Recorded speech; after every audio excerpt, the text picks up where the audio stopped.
So without further ado, I'd like to introduce Shaun to take the stage, and we're going to be using the whiteboard.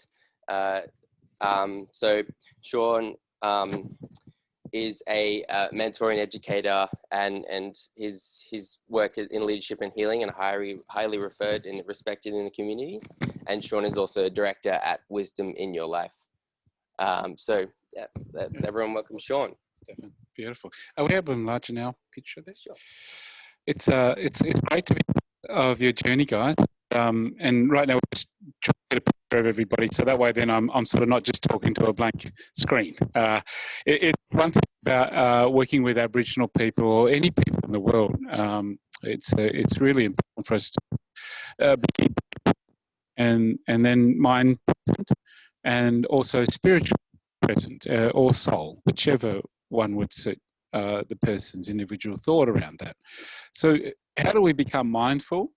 And being body present, obviously we're having our restrictions, and we're talking about how the things are affecting youth today, Aboriginal youth specifically, and how do we maintain a really healthy way to engage and allow our services or our drive to want to support become somewhat relative and meaningful. Because I believe every one of you had a moment in your life where you said to yourself, you know, I think I've got a gift, and I think I should really do my best to share this gift. Would that be fair? And if you feel that that's something that resonates with you, can you give me a thumbs up or a high five or something like that? Yeah. Sorry to interrupt. It's a bit crackly. I'm not sure if it's that way. There we go. Cheers, Brad. So let's talk about truth. Because working with young Aboriginal kids today in a system we know struggles desperately. And we are sort of the in-between people, the ones that are in between the community, the ones that are between government and between services, and some of us core face. Would that be fair? Can you raise your thumbs and give me a yay? Or maybe or could be or a no, I'm definitely not part of that system. But I think we're in this together. And how's that sound, guys? Is that a bit better? 2 thumbs up. There we go. So for us today, when we're talking about connecting with Aboriginal youth today, really, and I'll be brutally honest with you, it's about connecting to self. And do you hear that pause? That's an opportunity for you to have a chat with yourself. So you might find me doing that often. Well, I'll give you a moment to just go to yourself. What did he just say? He's talking about me? No, we've got to talk about the youth. And he's here to inform us about what's happening in the community and how we can be more mentally health, sound, and X, Y, and Z. So what did you say to yourself in that moment? And that's between you and yourself. You know, let's be honest. This is really something. If we get it right with ourselves, then generally it's a gift that naturally keeps giving. And when we make a pure stand for what we believe serves us, because usually when we do something that serves us, it should rightfully serve others around us in a healthy way, obviously. I like to eat chocolate eclairs. I like to eat crayfish, but if I eat too much of it, it can be a little bit of a problem, right? So I don't know about the crayfish. What do you reckon, Stefan? I think crayfish, you can eat it all day, every day, I reckon. But it's a good thing and a good thing.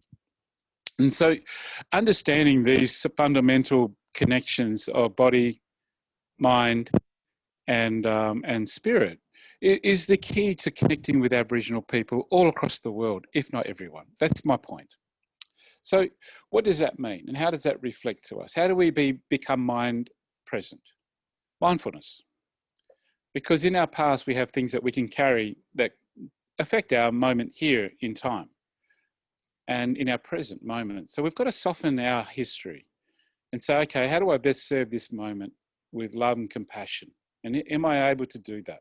Because sometimes we carry a sense of anger, sadness, and pain from our past, especially for Aboriginal youth and for our community. But let's be honest, they weren't there. Like I wasn't there when my grandmother was taken away as a young girl. Or my grandfather. So it's how do we bring the past to the present and be soft with it and be kind to it without it becoming something that we forget or we don't acknowledge at all. We need to realize that there's a gift there.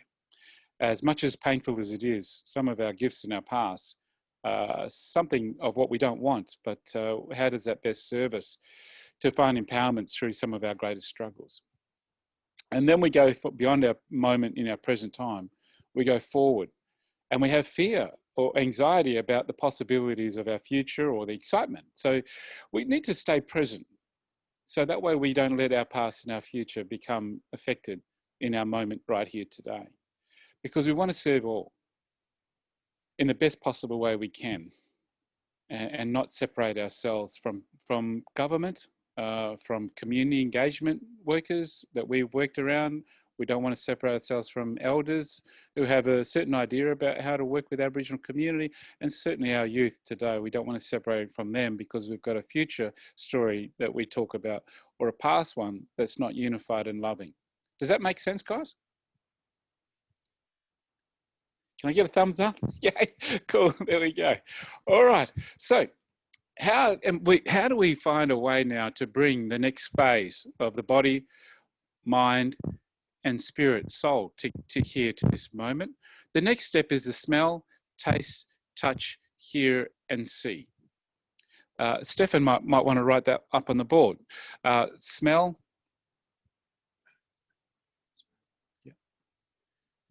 taste, touch,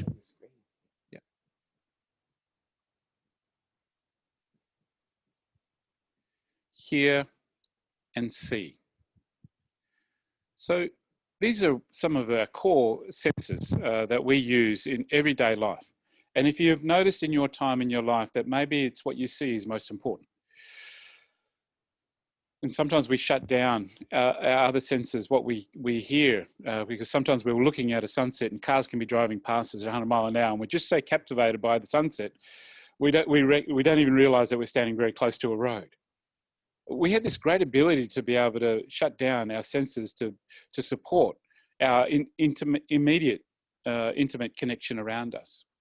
And so sometimes what I'm saying to you right now may not be captured, but there'll be some part of it that you'll capture. You might be looking at Facebook right now on your screen because we have the ability now to put things on the screen and be somewhat, we think, diverse and be able to do, what's it called when we do two things at once? Multitask. But the truth is your brain cannot multitask. It can only focus in on one thing at any given moment in your life. It's an illusion that we think we can do all these other X or Y things with our brain. We can't. So for us, we're naturally moving towards doing natural connections with our senses from the beginning of our life. And our senses were so important that for Aboriginal people today, if we want to do any healing or any sense of growth with our youth in our community today, we have to understand how the smell, taste, touch, hear and see become some of our greatest tools of learning. So we can walk into a community and hold up PowerPoint presentations and show them a way forward. But if they don't hear it or don't feel it or don't smell it, then or taste it in a way that really represents, then they're only going to take a very small part of that information and not utilize it until maybe somewhere later down the track or maybe when it does become present. How you going, guys? Have I lost you? Am I talking too fast? So we've got about an hour, 40 minutes, 30 minutes for me to get you somewhat in tune with a cultural way of being. That's my greatest gift for you today. And then it's then up to you how you find a way to engage with our youth. And I can give you some feedback about some of our community issues. But I think, you know, that there's an information overload. Would that be fair? You know, these are the one up. Maybe, no, we really need more information, Shaun, more information, right? Which is okay, because sometimes we need to work in that sort of field. So smell, taste, touch, hear and see. Think about your partner, or think about a food that you once tasted in your life, or a certain thing that you captured the moment you saw your partner. Can you remember that? And that first moment is one where people are looking at you going, what are you doing? Oh, anyone see that beautiful girl or guy over there? Like, wow, can you see that person? And they're going, well, amongst all the 20 other thousand people, because you could have been in a nightclub or a concert or maybe out walking your dog in the park. That one person that you really connected with, you go, oh my goodness, I wonder how can I get in contact, connect with her? And then you try and find a way to bridge the gap, so to speak. Does anyone know her? Because I really, really think I'd like to go over and say hello. Or you walk over and you stumble your way through. Hi, my name is, and your senses are so heightened. Everything right now is vibrating. Because there is a sense of value in what that connection is. It could be your work, the first time you went to your first job interview that you're doing now. And you're sitting at the table going, I hope they see me for what I can offer. Oh, goodness, I don't know. And then everything that they say, you absorb instantly. And you're holding on to every opportunity for them to see you or part of who you are. So that way then you can feel somewhat acknowledged for the gift that you believe you have that you can give to the organisation, which then goes to the youth of today. Can I get a thumbs up or a thumbs down or a middle? What do you reckon? So see how I'm bringing it back to you. And if I talk about others, that's fine. But I think it's important for us to remember the Aboriginal youth of today are all our children. And we all have a responsibility. And not just Aboriginal, but for all our children, all our grandparents, all our fathers, all our brothers, our sisters. We all have a responsibility in this together. What's happening in China affects us all. I said that for all the 20 years of community engagement, or 30 years, I said, whatever's happening in China affects us all. Whatever happens in America affects us all. Whatever happens in Europe or wherever you want to put it, it affects us all. And today we're seeing the effects of something that's happened. Wherever this virus came from and how it manifested, let's be honest, it's here now. And we now have a world response to this. And the greatest vulnerable people out there in the world are the ones who are going to be affected by this extremely tenfold. And for us to get it right somewhat today, have a conversation about helping our young people really comes back to the core being of who we are and how we function. And then we take that responsibility because we don't want to make you feel powerless. We don't want you to feel like there's this huge, big job to be done. We want to bring it back to the present. In this moment, if I asked you to do one thing for me, are you able to do it? To pick up the phone, call someone you haven't called before after maybe 10 years or 5 years that you love dearly, and call them and say, don't you worry, mate. I still carry a lot of love for you. Because it's the truth. 10 years ago, 5 years ago, 6 months ago, a week ago, that person that you stepped back from, that's your question you can have for yourself. Maybe there isn't. You've got a wonderful thing. I've got many. I go, no, I'm not talking to you ever again because you know what? You ate all the crayfish out of my fridge and I don't like you. But, we carry something very simple and personal. But there are people out there, if we be honest with you, were once a soul being of your heartbeat. And they're not in your present right now. Is that too much of a confrontational conversation to have with you right now? Have I pushed it too far, Shaun? Hold back, mate. You're going too hard. Or can you call up your father, your mother, your son and say to them, or niece, daughter, I may not have said it yesterday or the day before, but I love you. And in this moment, I can do something that serves me, which I hope serves you, bub, or cousin or sister. Does that make sense? So now we've gone into the smell, taste, touch, hear and see. We advance our connection to the art, song, dance, language and story. Is it okay, Stefan, for you to put that up there? Art, song, dance,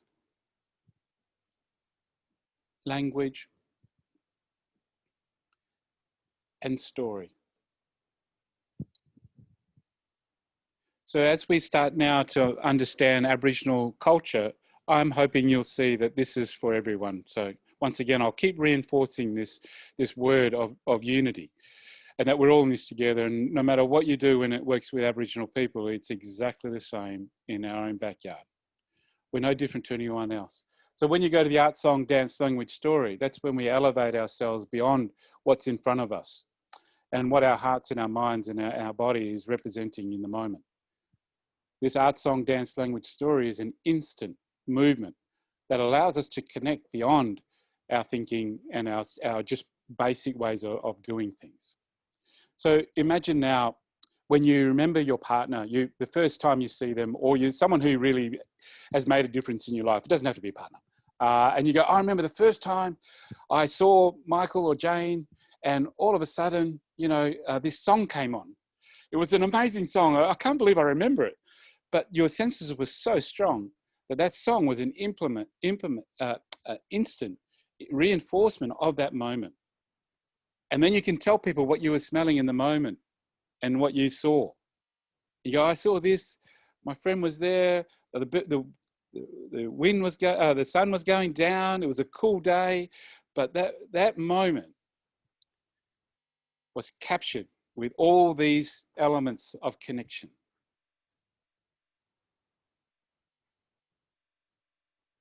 And so you could be driving in the car and a song comes on and you'll say, oh, I got to change the channel. Or you'll stop the car and you'll cry your eyes out. Or you'll sit there and embrace the moment and takes you to a place where you know it serves you and you only. Have I lost anyone? Come on, guys. I'm a bit worried. I've got a thumbs or a yeah, or a yeah, not too sure, Shaun. What did he say? I can't remember. I was just thinking about my partner or that moment, and remember the smell of the crayfish in the background cooking. Your mind is so powerful. Your being, your body, when you were born, you're beyond explanation. There is no words that can explain your greatness. And this is how Aboriginal people were to nurture our children, which then nurtured you as an elder and then as a senior elder. So I'm going to now show you and teach you something of an old cultural way of being, and then we can understand the dynamics of the issues that you face today. Is that okay? Yeah? All right. So here we go. So we're gonna wash this off, and I gather this is recorded, so you can go back and have a look at it later.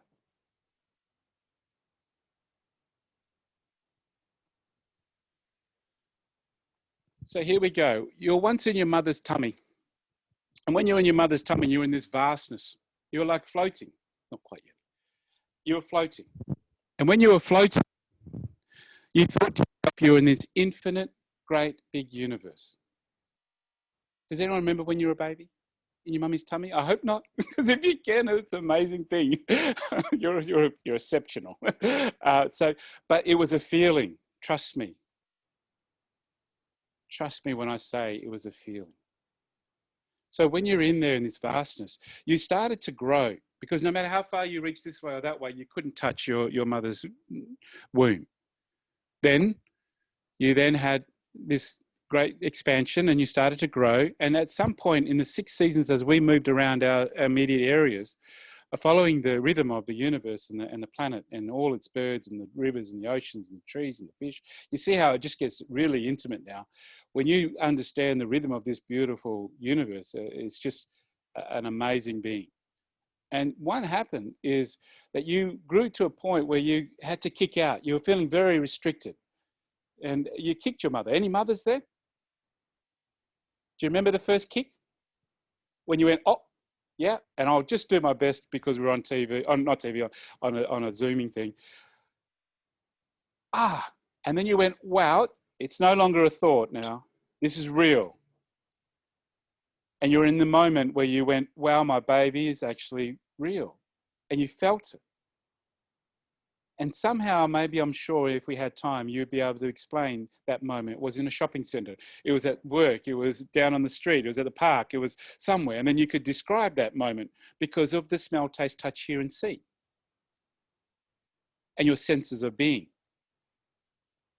And what happened was, when that beautiful child kicked, you then went to somebody around you and said, it's there, my baby's alive, can you feel it? And then you called your friends and you said, come over, you'll get the chance to feel their head or their leg or something, because it's a gift and you want to share the gift. Is that right? It's natural. It's an excitement. How can we even paint it as the only Aboriginal? Where did we get to this time in our life when we believe that we're different? Who lied to us?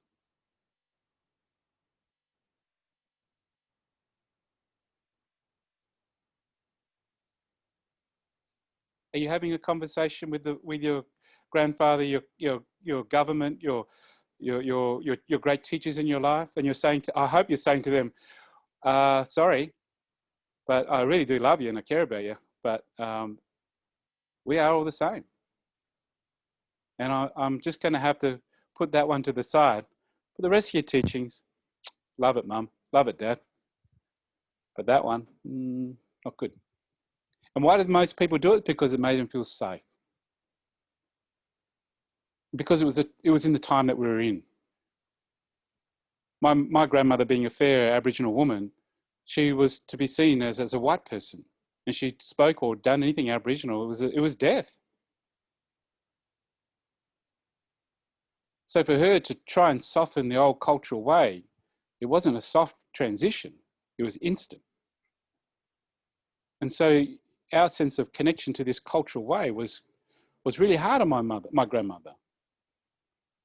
And somewhere along the line, she's going to have to realize that she had an instant relationship with Mother Budja, the land that we come from. And that was never broken. It's an illusion. Because we carry it in our spirit, in our heart, and in our mind, and in our body as one. So when the baby kicked, it was marked with art, song, dance, language, story, that area. And then we go around to another area where you have the baby, just as a forward movement, and the baby comes out from this really beautiful place where she or he heard the heartbeat of your mother. Boom, boom, for the first 9 to 10 months of your life. You felt your mother's warmth. And as soon as you came out from your mother's tummy, you were now into the universe. And no matter how far you reach this way, or forward, or back, you won't be able to touch the great mother that we are now in, the universe we call Quinjan. You'll see our people dancing, no, kicking.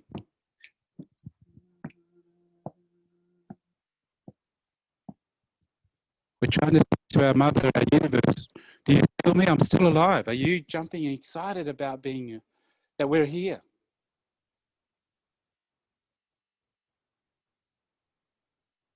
It's a reinforcement of growth, of first impact of life. And so we mark that with art, song, dance, language, story. We put you back on your mother's chest. You've screamed because you had to let go of water. You had to let go of your mother. It was very painful for both in that moment. So you must remember that since you were a baby, you had to let go of one of the most precious things in your life, and that is your mother. Some partners will come into your life and they will go. Some friends will come into your life and they'll go. Some of your workmates will come and go. Nothing will compare to letting go of your mother. And you'll say, okay, well, I've been at some pretty tough times. Well, you also had to let go of the water that filled your lungs when you were in your mother's womb. You're a water baby. You used to have a tail. I'm telling you the truth. So when you came out, you had to scream and take the biggest gulp of air so that way you could fill your lungs up. Very painful, once again. But then all of a sudden, you softened. They put you in a booker and they gave you the sense of being restricted again. So that way then it was a softer movement. It wasn't so harsh. And then you started to calm and you started to get into familiarity And then you heard your mother's heartbeat again, you felt her, and then you smelt your mother. From there, you tasted your mother's milk, and the last one to come is your sight.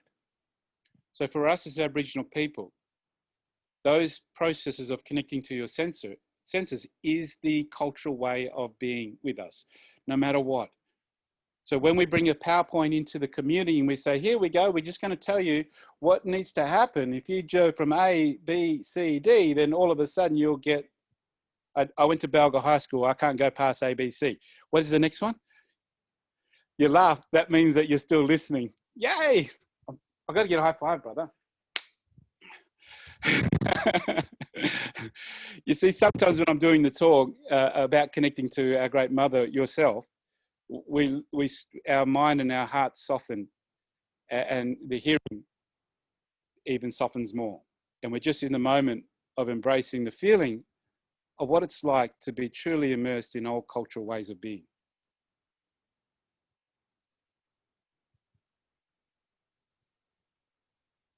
So when we come in with a picture, we show everybody. But for us as Aboriginal people, if you go onto country with my grannies, when I was first going through this process of connection, they'd be saying, okay, you're on country now. Can you feel it, nephew? Feel what? What am I supposed to feel? And there was a sense of confusion because somewhere along the lines, my feeling was suffocated. I'm here to see the country out. Look at this, isn't it beautiful? Yeah, it is, wonderful. Now what? Well, you should be connecting to it by love. Should I? Well, maybe I'm not from this country, uncle. Maybe that's why I don't feel connected. Close your eyes, son. Close my eyes, why? So then my uncle would get me to close my eyes and he would go, right, now sit still, right? And take a deep breath.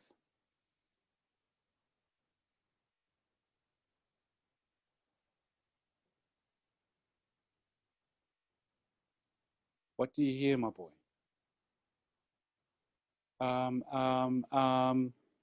It's okay. What do you smell, son? And straight away we go through this process of getting back to what we feel, what we smell. And that's what the first impact and hearing when you were in your mother's womb. You felt her warmth and her safety. You heard her heartbeat. And that is the way we go through this process of connection. If we were to get a government person to walk into our community who has nothing but information giving, how does he feel the community? How does he feel the land? How does he feel and sit and be in presence with it and stop? As I would say to many government people when they come into my community, I'm only pointing out government people because they need it. They deserve me to point them out first. No, I'm joking. But some of the government people are so passionate about helping our people, don't get me wrong. But when we take them out into country, I ask them, please stop with all the information. Just sit in the presence of our great teaching and allow yourself to absorb. And then whatever you desire to serve from this moment will be in line with the old cultural way of being. And our people will embrace you because you've taken the time to feel us, to connect to the senses of our culture in its greatest form. So now I'm going to support you with Stefan very quickly about how we can manifest a language with this. So that way then the mainstream people and all people can really gain what I just shared with you without going so deep. Is that okay? All right, here we go, guys. So here we have the brain. And it's broken up into many parts.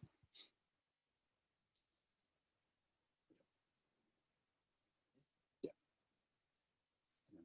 Two across the middle. No.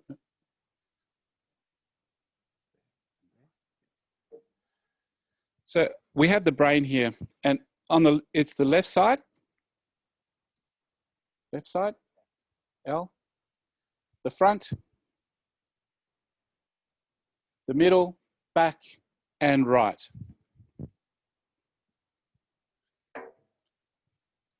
So on the left side of the brain is where we articulate and we use a lot of words and thinking and analytical process of being. So left side is words and analytical ways of being. Can you write analytical or analyzing?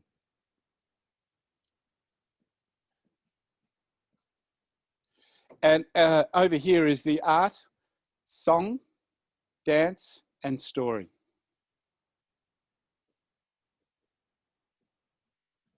In any way, shape. It's not being pedantic there. So when we go through this transition of movement for our Aboriginal people, we marked it with art, song, dance, language, story. And every part of your first moments in your life, we remind you. So imagine, hi Belinda, good to see you, Baker. Hey, lots of love. When we travel through the area where Belinda kicked her mother for the first time, she stops and she goes, oh, this is where my baby kicked me. And we all start dancing Belinda. Oh, Belinda. And we start dancing with her. And she comes running out as a little girl going, oh, you Mudich, man, you dancing me? Mudich is really good, right? And all of a sudden, this little child is going, why are you dancing me and singing me and painting me? Because this is where, now we're going to tell you your story. This is where you kicked your mother for the first time. Your great-grandmother was sitting underneath that tree over there. She smiled and cried her eyes out. This tree was full of different fruits and flowers at the time. Over there was your father, your grandfathers, and your aunties and your uncles. And when that first kick happened, they all stopped and they went, oh, our baby. Oh, you brought us love and so much happiness. And Belinda goes, oh, really? And we say to our little baby as she's dancing, do you feel that beautiful rhythm you gave us here? Yeah, I can feel it right here. Woo! Then we come around to where Josie, hi Josie. Josie was from Born, came from spirit world to real, and we start dancing you and humming you as we walk into that area. And you start coming out going, oh, what did you dancing me today? Aha, Belinda, it's my turn. And you'll be dancing in front of everybody and they'll go, why are you dancing me here? Oh, this is where you came from your mother's womb to the universe. And another beautiful child who gave nurturing and caring is being born, and you screamed. When you let out a big scream, our aunties and cousins all around here heard it, and we all celebrated you. Oh, you Murik, you brought so much joy and love into our life. The trees vibrated because another carer, the fish, the ocean, went, yes, one of our babies is going to be there to nurture me and give me balance. You see this beautiful rhythm of understanding where you come from, who you are. You're a celebration every moment of your life, because then we start singing you and dancing you. Why you dance me again today? Timothy would say. Oh, because today is where your first Jenna, your foot touched the river, the Belia. Here, right here, yeah, we all celebrated when your foot touched the river, because that's your first connection back to your great mother's womb.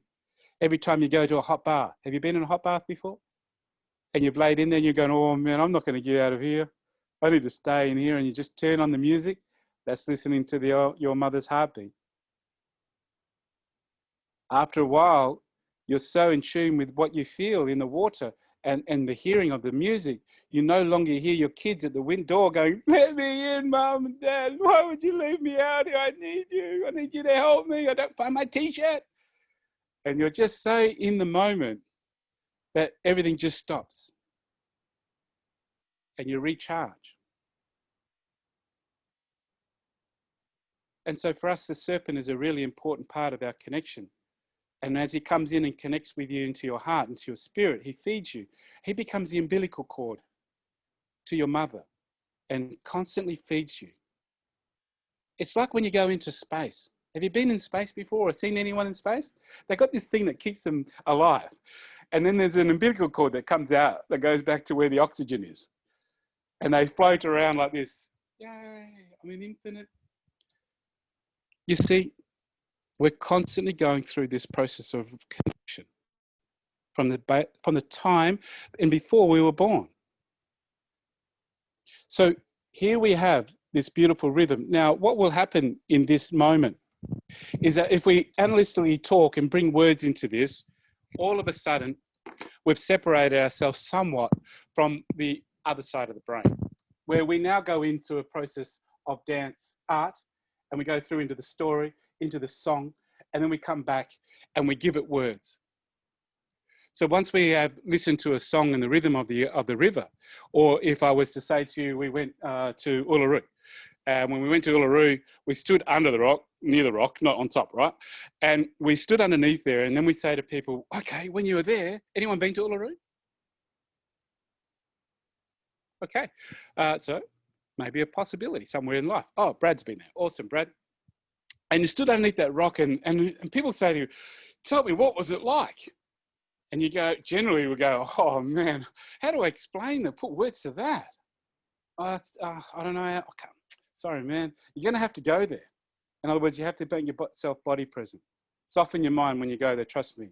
You just want to be there and not let all the other work and family issues come up or government problems, because that place may ill ground you, dude.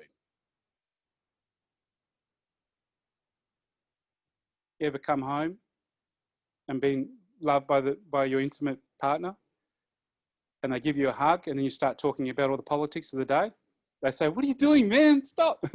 Take your cap off. Because in here, there is no words when you're actually, there is no words here.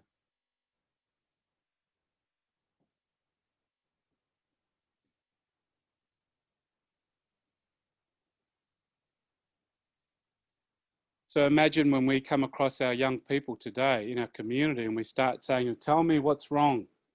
And if we've had any trauma in a story that we know is so hard for us to even put words to, then how are they going to put words to it? They're going to have a block. And this block is called a closed loop in the brain. It's actually physical. If you take the brain and cut it in half, these actually form.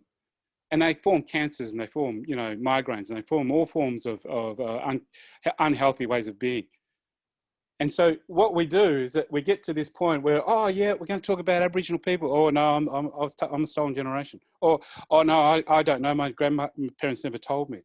Oh, why are you even talking about me and call me a cultural person? I'm just here. Because there's a block that stops us from going into the old cultural way of being.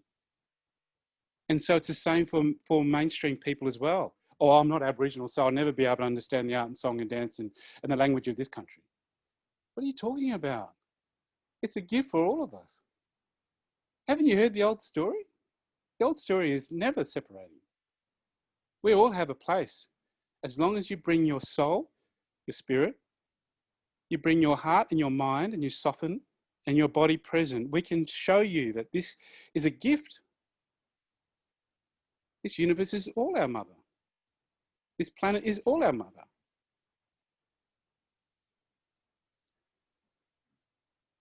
So the work you're doing in working with young kids and getting them empowered to feel connected and not feel isolated, because as soon as we're isolated, we start to fragment. When you start to fragment, then you start to biodegrade. You become, what's the word? Fragmented, then you disintegrate. And sometimes it's not body, it's more the mind and the heart and the soul and the spirit of you. And when we see that start to happen, then we see really bad ways of management: alcohol, drugs, violence through body expression, social distancing, and eating really bad foods. The list goes on. Watching terrible things on TV, and then we see them playing games all day because that's where they feel like they escape. Why do you want me to not play this game? Because I'm in fantasy world. Now you're going to bring me out of fantasy world, make me realise that I'm in this. A situation where the COVID has shut down so many accesses to services, yourself. And I know a lot of my brothers and my aunties and my cousins who said, you know what, you can't stop me from knocking on that door because you're isolating. If I don't rock up, the thoughts would go really bad. I can't live with myself. I have to go. And then people say, well, if you go there, we're going to put you in jail because you've got to keep social distancing. So imagine what's happening in Melbourne right now. That the services are struggling to get to be able to see. You can't even see your family die, let alone go over and make sure and do a checkup, welfare check, or a sense of, hey, I'm here. Don't forget, we haven't forgotten about you. Because when people stop coming, even though that they may be harsh and they say, oh, don't ever come back again, I don't care about who you are, they're actually just saying, I've got a block. And every time you come in the room, you bring love. And if you bring love, that's where all the rhythm starts to come in. And we don't want to go there, especially young kids who are going through constant, situations where now they're forced in family situations where alcohol and drugs issues and domestic violence is escalating. It's escalating. Government don't want to go around and do a test on that or give up a graph, because then it makes them look bad. But what we're noticing now is that there is a silence before the storm. And when a real major catastrophe hits, all of a sudden people are going to turn around and go, well, where were you? Or what did you do? Oh, well, what could we do? We have a PowerPoint process that we have to live by and we're guided by. We're all suffering. Well, triple, quadruple your suffering, a government man or person, politician, because there's some young kids out there right now who want to get out of the house, out through the back window into the street in suburbia, because that's where they feel safe, because there's this constant issue. Now, we do know drugs is not being accessed to. So now there's ice and a lot of our drugs and marijuana not accessible to some of the people that are needing it right now. And I'm telling you now, we need to get it to them, to be honest with you. I know that's really bad, right? But it keeps people from doing bad things, because when you have a block, you feed it and you stop it. As soon as you're able to access the right side of the brain, it's instant. You are now having to deal with the pain and loss of something that we know is very hard for them to be able to work with. So we need to be soft, gentle. We need to show up and be consistent. We need to be present and show them that there is an understanding there. It's not about just information giving. If you've got a problem, call this number. If you've got a problem, just reach out and talk to people about what the problems are. If you've got this, you refer and we refer and we refer. We've got to find a way to get these young people and people to find a way to heal and love oneself and show that they have the power in their own right.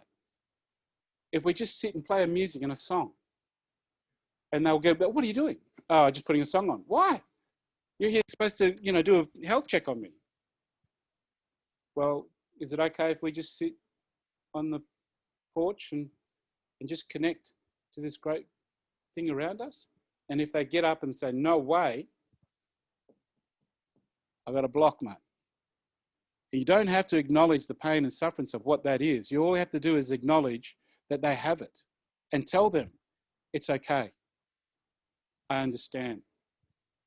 And maybe you should tell your story and say, you're not alone with that. I carry some things that I know that really can be unhealthy. That's why I do this job, because I believe I've got a gift of healing and love and overcoming some of the great barriers that we all face. But we're in this together, mate. And I'm here. And if you want, I'll just be body present. I'll sit at the front, put this music on. If you need to go inside and sit inside, then do that. But I'm just going to sit here and come back next week in my time to see you and show you that I'm committed to you, mate. And let people own this. Because they don't want to say that their father is now extremely violent because there's no drugs to soften. And he's turned his energy purely onto his family or local people around him. We're in the silence of the storm. Our community is starting to come to a point where where people have to take action and not just, give people an app and say, well, if you just need to talk to anyone or someone, or there's some information about mental health issues or drug issues or domestic violence, so you just go onto that, okay? And this is what we're seeing in our system today. Can you see this? Yep, you can. We have a tick of the box process. It's 1, 2, 3, and then we get 4. And we go, 1, we showed up. 2, we gave the information. 3, we've taken the numbers of people that we connected with, and we can show, then tick, how many people we engaged. And the government will refund us because 1, we've got numbers, we've got engagement, we gave information out, and now it's left up to them to make the change because there's only so much we can do, right? Have I lost you? Have you gone into the mind before in the past and gone, you know what, Shaun, in this present moment, I can't deal with what you're talking about?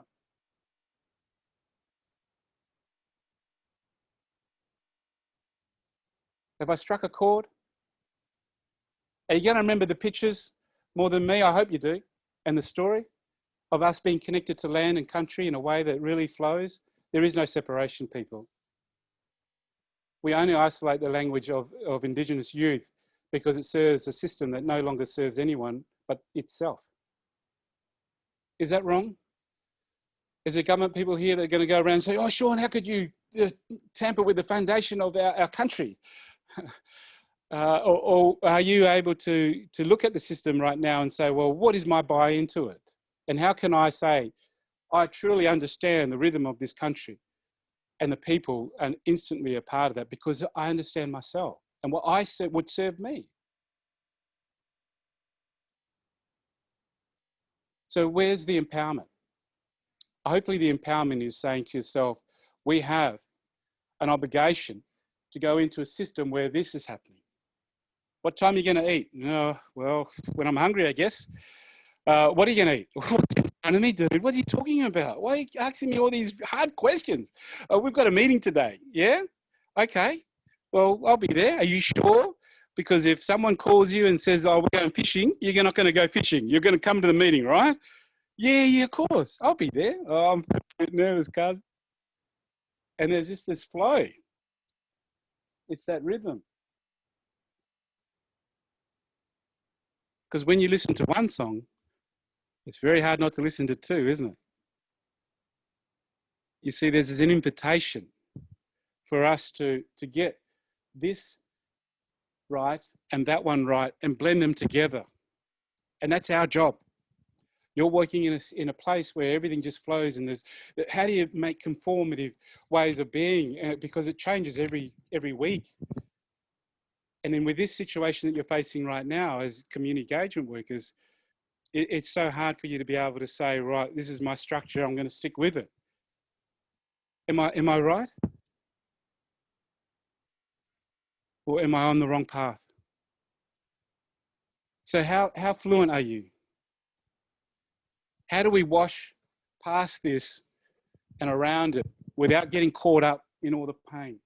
Because if we wash around it and we just let the music play and we tell a story about something that really captivated your time in your life, it's intimate, it's personal. It's similar to what we do in our teachings in our culture.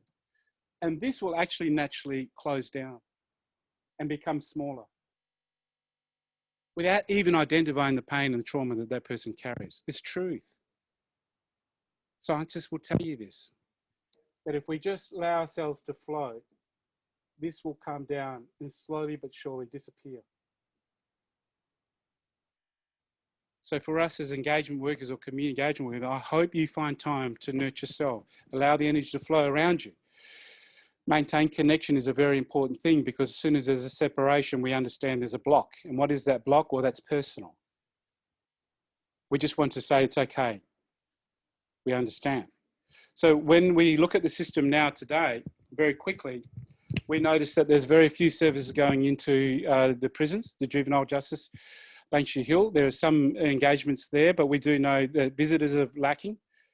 We have then now the local communities externally. There's been lacking stresses on our community services because we have this belief that people, if they've got problems, they go see their GP.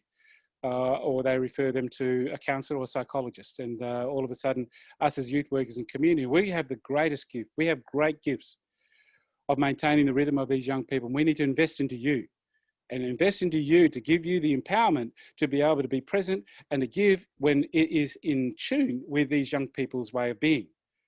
Because we don't want to seem foreign to the people, because when you start to talk about a larger group, we start to say, well, we no longer see you as an individual because I've just brought in a very big information and we've just now pigeonholed you into this one system.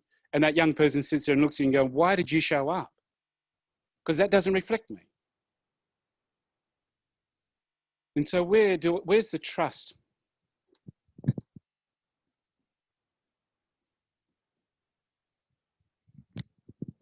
Where does the trust lie? And how do we get these young kids to maintain connection and know that they have a right to be able to say, well, I may not feel connected in my home, I may not feel connected in myself, but when you come into their presence, you say to them, it's okay, I'll connect with you. And this is how I do it. Let's go for a walk. Let's sit under the tree. Let's not try and identify all the major issues, 1, 2, 3, 4, 5, and so I can put it all into my logbook, and then I feel like I have worth. I don't want to say that this is not important. It is important. We just need to bring the balance back into the way of being. And when we bring the balance back into our systems that we have, then we're following the old cultural way of being, that we were born to give balance to everything. Everything else is in nature. It just flows. We come along with the brain and we analyze it.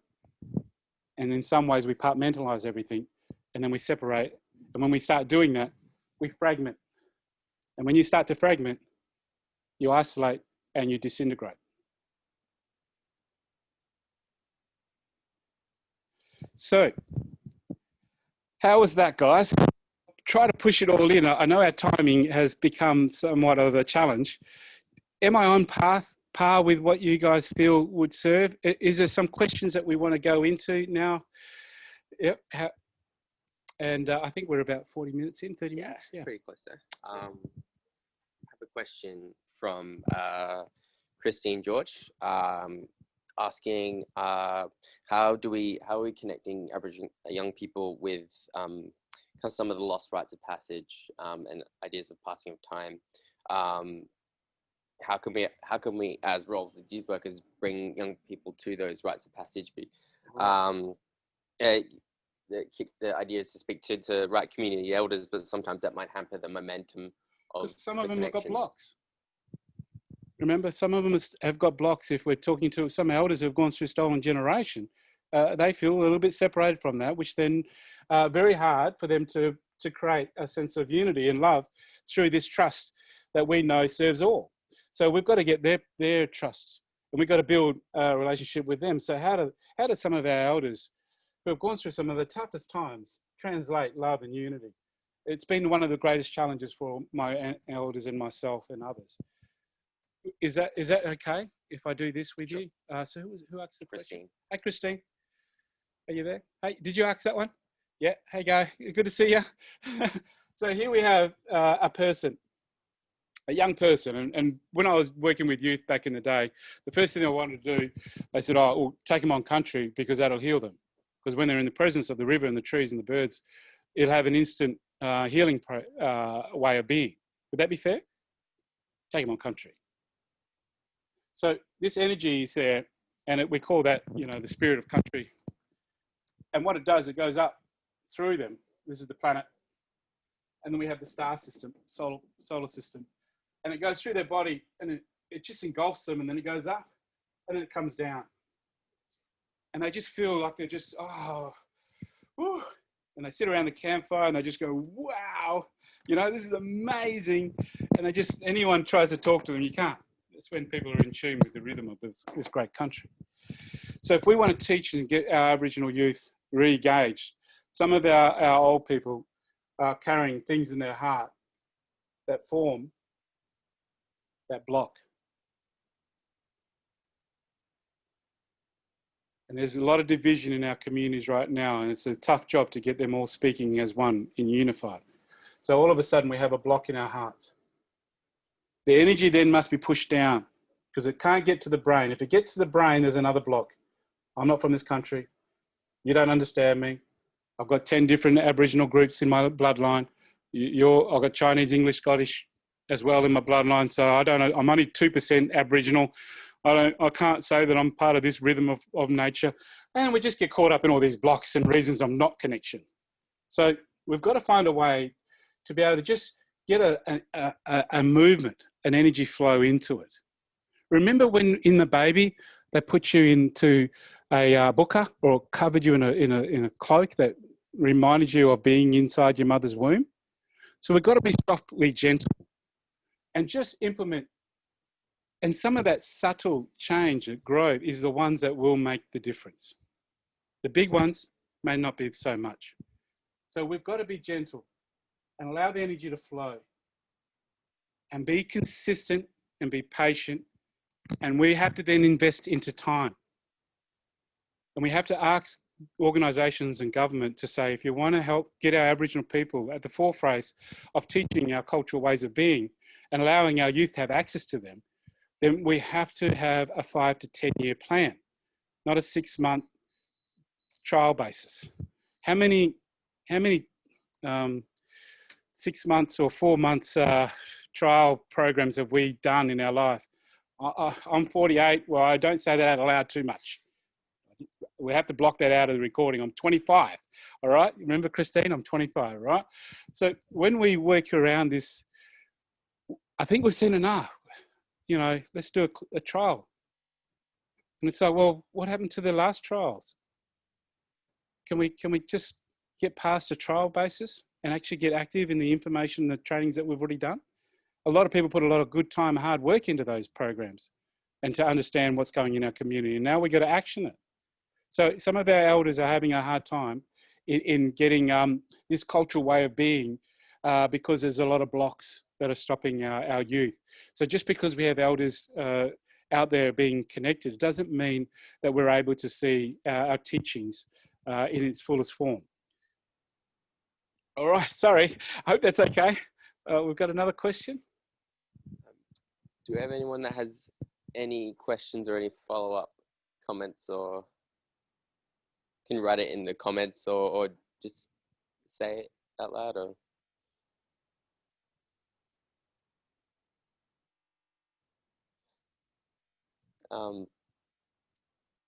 so what would be your, I guess, your key piece of advice for tomorrow, for example, what for these youth workers to go out into the community, and what would be the first thing that they would do?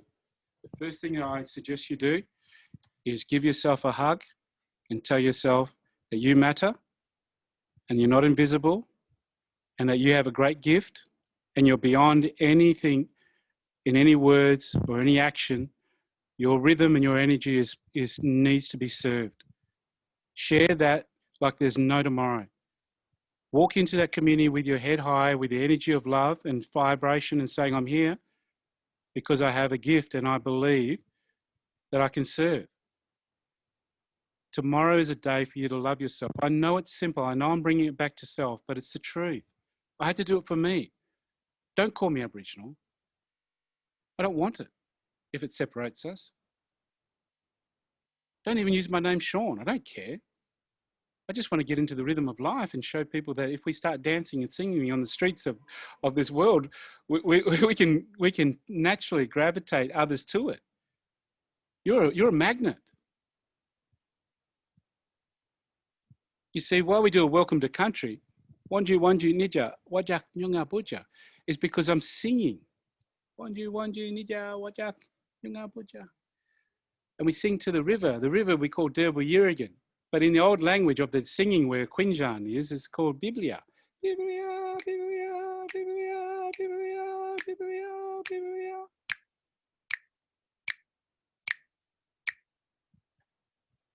You see, as I sung, I broke it down and then I went to the tap. When I went to the tap, your heart, your foot, your energy started to move with it long after I stopped. So you left a lasting imprint. I just left a lasting imprint of you, of a rhythm that hopefully you felt was something that really connected you to the country. And you go past that river, you can no longer look at it the same anymore. And you go, oh, we've got to sing that river, man. And if we start to sing it, then we need to dance it. When we do that, people are very quickly in tune. They go, oh, what are you doing over there? We're singing to the river. We're saying thank you, because we vibrate with the river. And those young kids will look at you and go, but you black fella? Well, I don't like to use that word because it separates us. We're children of this great planet we call life. And I have a great brother, family member, his name's Shaun Nannup, and they'll go, oh, that fella, he'll make you cry. Yes, because they talk about the heart, that truth. about freedom for all. There is no boundary. So this river is a great way to remind us how we blend. So when I take the young nephews now out on the country, they glued to me. They won't leave my side. What you doing today, Uncle? What you doing next week? And I go, oh, well, you know, I can't pay you. I can't do anything. We don't care, Uncle. Can you just help us connect to ourselves? And I go, oh, well, it's an honor. So then it motivates me to get on the country when my nephews come and knock my door down, and same as my nieces. So when we go out in the country, we go to Belladong country over the hill, and we go into another rhythm then. And that river, as many of you may know or heard me sing it before, is Guguya. So the Belladong people, they sing to that river, Guguya, Guguya, Guguya, Guguya, Guguya. And as we then make our way through country, as we're driving, I sing out, oh, we're going through Biberman country, Wajak country. They go, yeah, and I start singing, and then I translate as I travel past certain rocks and trees when it changes, because those plants are also to be sung, because there are different plants beyond a certain boundary within our country that shows us when we step off Belladong country into Wajak country, and we sing, and then they go, oh, you changed, Uncle. Guguya, Guguya, Guguya, Guguya. And they go, when you chant, Merda's to dance. Guguya, Merda, Guguya, Merda, Puja. And we say, we sing to you, Mother. Puja. We dance to you. And those young kids go, why? When did you change? Why? What's happening? And they start looking out the thing. What tree, Uncle? Point it out to us. Which rock? Well, you'll see it when you're ready. Oh, what? Why can't you just tell us, Uncle? Well, this is your journey you're on. If I keep telling you the answer, and I take away your greatness, you already know the answer, boy. We just need to stop here. Now we go for a walk. So we stop and we go for a walk through country. And as I start to walk through the parts of where it changes from Belladong into Wajak country, they then smell it, taste it, and hear it for themselves. And I go, there it is, Uncle. That first moment. You know, if I walked your partner into the room and said, here's your partner, you'll go, excuse me? What do you mean? No, this is your partner. No, she is, or he is. And this is how it is. You're going to now go, you're going to get married and live a happy life. Well, we're not really in tune with each other, huh? Don't think it's a really good thing. You know what I mean? So for us, our rhythm is a subtle connection that will never leave them. I remember the first time I saw that beautiful tree out there when we shifted from your country into your country. It was a brilliant thing to see. I won't take it away from you. I hope you'll go for a drive out there and be body present to this great country and go, well, what did he see? Oh, is he talking, jibber jabber, And then all of a sudden now it inspires you to go and do things out there on country and be present with it. Body present, soften your mind, son. But my uncle told me this, and my cousin, soften your mind. The answer is in front of you. Wherever you are, whatever you need, the answer is here, son. And that's what we want these young kids to see when they come in the presence of you. You have an answer for them. And when you become important, that they actually strive to love self and to serve self, then it doesn't matter if you're Chinese, Japanese, English, Scottish, tall, short, because you have a gift that they want to see that engulfs their life so that they can use it in a way that empowers them to remind them that they have worth and they have value in this beautiful society we call life, humanity. So the answer to changing and shifting isn't so simply answered, but the simplicity is the key that takes time, patience, and commitment. So as soon as I walk in to talk to ministers and government people, they shut down as soon as I started to go off into the art, song, dance language, because they want just the language. Just tell us the words, Shaun. Why do you have to make us feel? We've got a big job to do. We're looking after the whole of Australia, mate. We're important people, which is understandable. I didn't want their job, no way. But don't come to our people, and I say our people, all our people. Don't go to the people and just tell them what they need to hear. Show them unity and love in its greatest form. Be a Mandela, walk down the streets arm in arm. through the harshest times of his life. There are people that treated him with great disrespect because he wanted unity and love. But yet he still showed unity and love because he was born with it. So for just a moment, take some pressure off yourself, guys.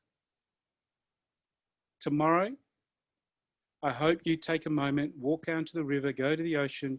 Tonight, put your feet in the water, feel the rhythm of this great, beautiful river we call Biblia, and go there and just nurture yourself and say, I'm a part of you and you're a part of me. And I believe with my greatest being that we will give a gift that doesn't just last here now. It lasts for centuries and centuries. Imagine our great-great-great-grandchildren going, oh, we're so lucky that someone took the time to blend us all together as one. Because imagine what it would be like in the future if we continue this separation. It doesn't serve. Australia is a multicultural country. Why? Because it was always a multicultural country. It's just infectious. Everyone wants to come here and live here. Why? So keep loving yourself, and trust me, people will come because they'll be so inquisitive why it is that you're so in tune with yourself that they just want to do the same thing. And you say, well, come with me. Let's go for a walk and I'll show you this beautiful tree and this beautiful river. Come with me. And they'll go, what, you mean out of the house? Yeah, well, we're allowed to go for a walk. And shift the dynamics a little bit. What do you think? Is loving yourself too hard? Nurturing yourself? So the greatest challenge tonight is for you to have a bath or stand under the shower, put on a beautiful song that you love, and then give yourself 10 minutes or 5 minutes. And after you have that beautiful shower, I want you to say to yourself, I love myself. I'm worthy of love. And it's okay for me to give love. I love myself. I'm worthy of love. And I have a right to give love. And if you struggle with those simple basics things, then you've got some work to do. Look at those blocks in your life and say to yourself, no longer you're going to serve me in a way that separates me from my true self. I'm going to love you and nurture you as one of my own. And in turn, when I do that, I will then be able to serve these young people in our community and stop the work separating. I am conscious that our Aboriginal communities are suffering extremely at the moment. So I don't want to simplify it and say that we don't have a big job to do. But end of the day, I believe that's the greatest way for us to move forward. Sorry, it wasn't a short answer. Okay. We had a couple more questions, oh, yeah? But we're running out of time. So maybe just we'll have one more question in just a couple of minutes. So as non-Aboriginal youth workers, how can we get around these requirements of these tick boxes and these other restraints on our ability to connect that are placed on us? How do we engage with young people as non-Aboriginal youth workers? Accept what you can change and accept what you can't. Accept the parameters of what your funding processes are, and don't let it be a burden on you that you have access, you have a means to an end, but do things that you know that serve your centre core. It doesn't mean that because we've got certain parameters, it stops us from connecting beyond. So try not to feel heavy on the restraints of the system we're in. Remember, very subtle changes need to happen in order to change a system that we know needs a bit of work, that's all. Trust. Just accept the things you can and you can't change, and know that you're doing what you know serves in a way that respects your gift. Perfect. Well, thank you so much, Shaun. That was a very inspiring presentation. And if anyone has any more questions, please reach out to me and I can pass them on to Shaun and we can get them in touch. This recording will be available, but we can send up any follow-up answers or anything. So wisdom in your life is where I do a lot of the healing and a lot of this process of connection, culture and psychology together with Rosalind Snyder, who's a psychologist, helped me understand the rhythm where my blocks were. And once I was able to understand where those blocks came from, yeah, post-traumatic stress syndrome, what happened to my grandparents, what happened to History of Australia, X, Y, and Z, and personal, I then was able to give balance to that and flow with it, that it doesn't separate me from my external being. So I hope that, you know, right now we're a bit shut down because we do a lot of our community stuff as Body Present. So, but we certainly feel that what we're doing serves beyond some of the issues that we face today. And I hope that there is a place there. You might want to connect with us as well. Yeah. Thank you so much. We're getting a lot of appreciation in the comments. So yeah, this was a blessing to hear today. Cheers, mate. Thank you, YACWA, for all your support. Keep up the good work in the great fight, guys. Love self. Key one.